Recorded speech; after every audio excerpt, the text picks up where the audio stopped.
بسم اللہ الرحمن الرحیم۔ السلام علیکم ورحمۃ اللہ وبرکاتہ۔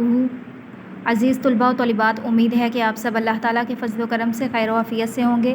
اللہ تعالیٰ آپ سب کو اپنی حفظ و امان میں رکھے، آمین۔ آج ہم سورۃ الاحزاب کی آیات 17 تا 20 کا لفظی و بامحاورہ ترجمہ آسان الفاظ میں پڑھیں گے۔ آئیے آیت نمبر 17 کا لفظی و بامحاورہ ترجمہ پڑھتے ہیں۔ قل فرما دیں، من ذالذی کون ہے جو یعصمکم تمہیں بچائے، من اللہ اللہ سے، ان اگر ارادہ وہ چاہے، بکم تم سے، سوءً برائی، او یا ارادہ بکم چاہے تم سے، رحمتاً مہربانی، ولا یجدون اور وہ نہ پائیں گے، لہم اپنے لیے، من دون اللہ اللہ کے سوا، ولیًّا دوست، ولا نصیرا اور نہ مددگار۔ بامحاورہ ترجمہ، کہہ دو کہ اگر خدا تمہارے ساتھ برائی کا ارادہ کرے تو کون تم کو اس سے بچا سکتا ہے، یا اگر تم پر مہربانی کرنی چاہے تو کون اس کو ہٹا سکتا ہے، اور یہ لوگ خدا کے سوا کسی کو نہ اپنا دوست پائیں گے اور نہ مددگار۔ آیت نمبر 17 کی مختصر تفسیر۔ آپ ان سے فرما دیجئے کہ وہ کون ہے جو تمہیں عذاب خداوندی سے بچا سکے، اگر وہ تمہیں قتل کے ذریعے سے عذاب دینا چاہیں، اور اگر وہ تمہیں قتل سے بچانا چاہے تو وہ کون ہے جو تم سے اللہ کے اس فضل کو روک سکے۔ اور یہ بنی حارثہ والے عذاب خداوندی کے مقابلے میں نہ کوئی اپنا محافظ پائیں گے کہ وہ ان کی مدد کر سکے، اور نہ کوئی مددگار جو عذاب الہی سے ان کو بچا سکے۔ آیت نمبر 18 کا ترجمہ۔ قد یعلم خوب جانتا ہے، اللہ المعوقین روکنے والے، منکم تم میں سے، والقائلین اور کہنے والے، لاخوانہم اپنے بھائیوں سے، ہلم آ جاؤ، الینا ہماری طرف، ولا یأتون اور نہیں آتے، البأس لڑائی، الا مگر، قلیلا بہت کم۔ بامحاورہ ترجمہ، خدا تم میں سے ان لوگوں کو بھی جانتا ہے جو لوگوں کو منع کرتے ہیں اور اپنے بھائیوں سے کہتے ہیں کہ ہمارے پاس چلے آؤ، اور لڑائی میں نہیں آتے مگر کم۔ آیت نمبر 18 کی مختصر تفسیر۔ اللہ تعالیٰ ان منافقین میں سے ان لوگوں کو خوب جانتا ہے جو دوسروں کو لڑائی میں جانے سے منع کرتے ہیں، اور جو منافقین اپنے ساتھیوں سے کہتے ہیں کہ تم مدینہ میں ہمارے پاس آ جاؤ، اور ان کی تو یہ حالت ہے کہ لڑائی میں دکھاوے کے لیے آتے ہیں، اور اگر آتے بھی ہیں تو تمہارے حق میں وہ خیلی لیے ہوئے بری نیت کے ساتھ آتے ہیں۔ آیت نمبر 19 کا لفظی و بامحاورہ ترجمہ۔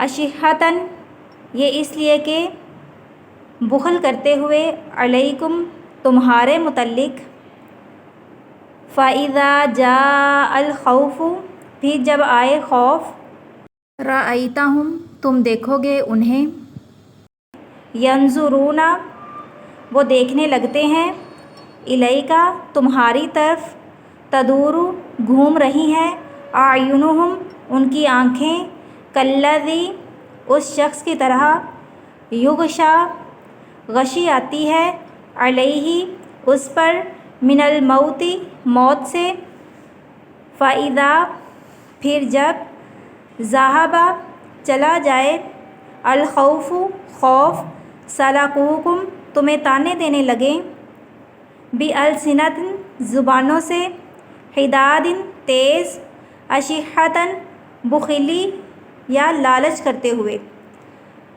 علی الخیر مال پر، اولئک یہ لوگ، لم یؤمنوا ایمان نہیں لائے، فاحبط اللہ تو اکارت کر دیے اللہ نے یا ضائع کر دیے اللہ نے اعمالہم ان کے اعمال، وکان اور ہے ذالک یہ علی اللہ اللہ پر یسیرا آسان۔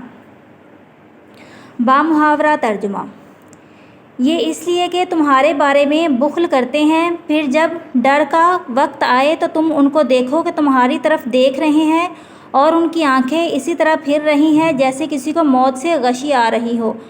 پھر جب خوف جاتا رہے تیز زبانوں کے ساتھ تمہارے بارے میں زبان درازی کریں اور مال میں بخل کریں، یہ لوگ حقیقت میں ایمان لائے ہی نہ تھے، تو خدا نے ان کے اعمال برباد کر دیے اور یہ خدا کو آسان تھا۔ آیت نمبر 19 کی مختصر تفسیر۔ اے محمد، جب دشمن کا خوف کا کوئی موقع آ جاتا ہے جیسے خندق، تو آپ ان کو دیکھتے ہیں کہ ان کی آنکھیں چکرائی جاتی ہیں جیسے کسی پر موت کی بے ہوشی اور نزاع کا عالم طاری ہو رہا ہو۔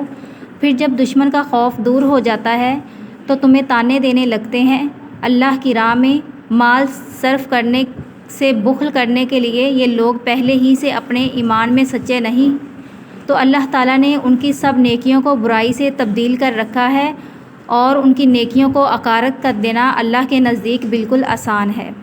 آیت نمبر 20 کا لفظی و بامحاورہ ترجمہ۔ یحسبون وہ گمان کرتے ہیں، الاحزاب لشکر، لم یذہبوا نہیں گئے ہیں، وَإِن یأتی اور اگر آئیں، الاحزاب لشکر، یودوا وہ تمنا کریں، لو انہم کہ کاش وہ بادون باہر نکلے ہوئے ہوتے، فی الاعراب دیہات میں، یسألون پوچھتے رہے، ان سے انبائکم تمہاری خبریں، ولو اور اگر کانوا ہوں فیکم تمہارے درمیان، ما قاتلوا جنگ نہ کریں، الا مگر قلیلا بہت کم۔ بامحاورہ ترجمہ۔ خوف کے سبب خیال کرتے ہیں کہ فوجیں نہیں گئیں، اور اگر لشکر آ جائیں تو تمنا کریں کہ کاش گنواروں میں جا رہیں اور تمہاری خبریں پوچھا کریں، اور اگر تمہارے درمیان ہوں تو لڑائی نہ کریں مگر کم۔ آیت نمبر 20 کی مختصر تفسیر۔ اور خوف اور بزدلی کے ختم ہو جانے کے بعد عبداللہ بن ابی منافق اور اس کے ساتھیوں کا یہ خیال ہے کہ کفار مکہ کا لشکر ابھی تک گیا نہیں، اور وہ نعوذ باللہ رسول اکرم کو شہید ہی کر کے جائیں گے، اور اگر بالفرض کفار مکہ کے یہ لشکر پھر لوٹ آئیں تو یہی منافقین دشمن کے خوف و دہشت اور اپنی بزدلی سے یہ تمنا کرنے لگیں کہ کاش مدینہ سے کہیں باہر چلے جائیں اور مدینہ میں بیٹھے بیٹھے معرکہ خندق کے بارے میں پوچھتے رہیں، اور اگر تم لوگوں کے ساتھ معرکہ خندق پر جانا ہی پڑ جائے تو محض نام کرنے کو تھوڑا سا لڑیں۔ عزیز طلباء و طالبات، آپ نے سورۃ الاحزاب کی آیت نمبر 17 تا 20 کا لفظی و بامحاورہ ترجمہ اچھے سے ذہن نشین کرنا ہے۔ دعاؤں میں یاد رکھیے گا۔ اللہ حافظ۔